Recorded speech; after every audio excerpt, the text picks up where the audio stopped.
Hey everybody, this is Joe, the Over 40 Model Maker here, and we are going to go ahead and just do a quick review, recap of the newest model that I was doing, which if you've been keeping track, it's the Szarekh the Silent King. I do actually have the bases all done, and that was a previous video. If you want to go ahead and look at that one again, by all means, go ahead and click it. What I'm actually going to be showing you are the three figures that come along with it. It's Szarekh the Silent King himself and his two assistant subordinates, however you want to say it. So with that in mind, let me go ahead and bring him in here, and we'll get him kind of close to the camera here. So here is my actual completed model itself.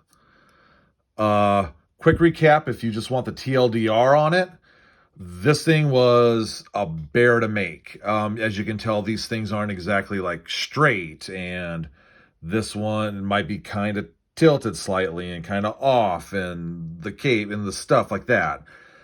There were so many tiny pieces. It was a pain. I'm actually going to say I'm happy it's this way and just be done with it.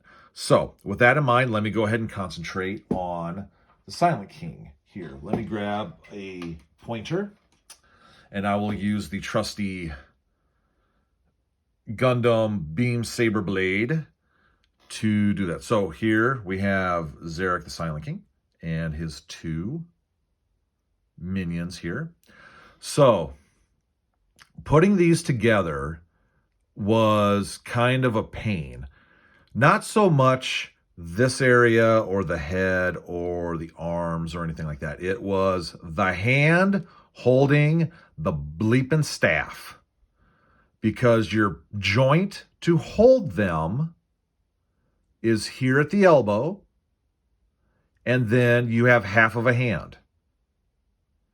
So the staff is actually in the hand, and you're actually gluing the hand to this part here, and then you're taking the other half and gluing it onto that. That was so frustrating. It was. Everything else went pretty decent for the most part. Same thing here with his minions. You had half of a hand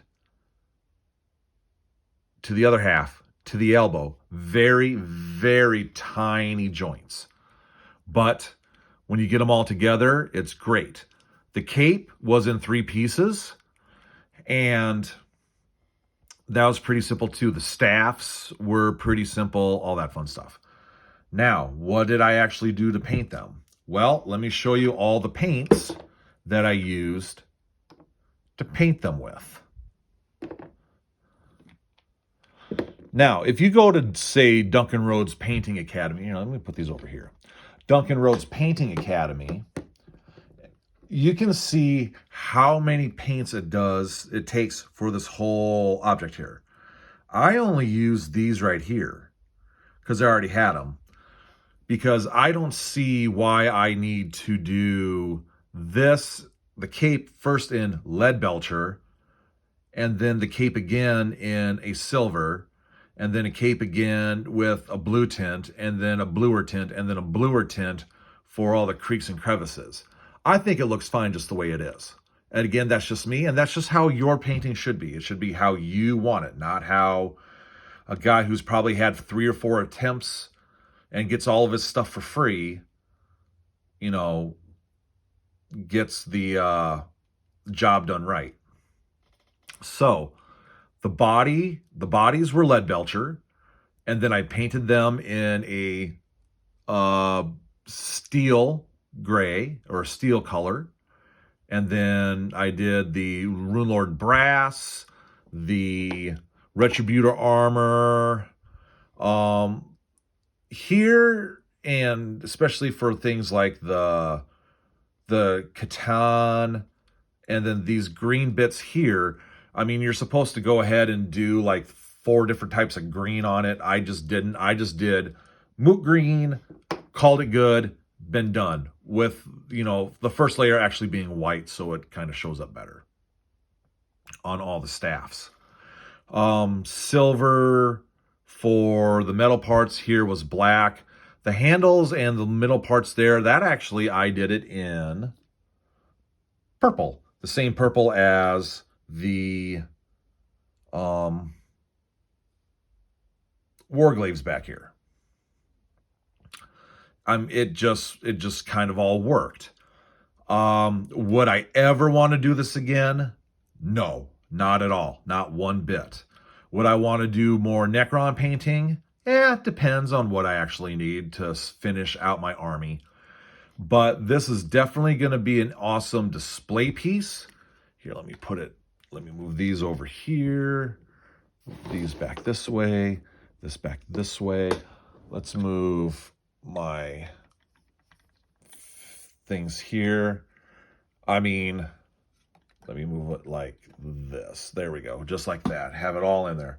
This was definitely worth the effort, definitely worth the thing. I really enjoyed doing this.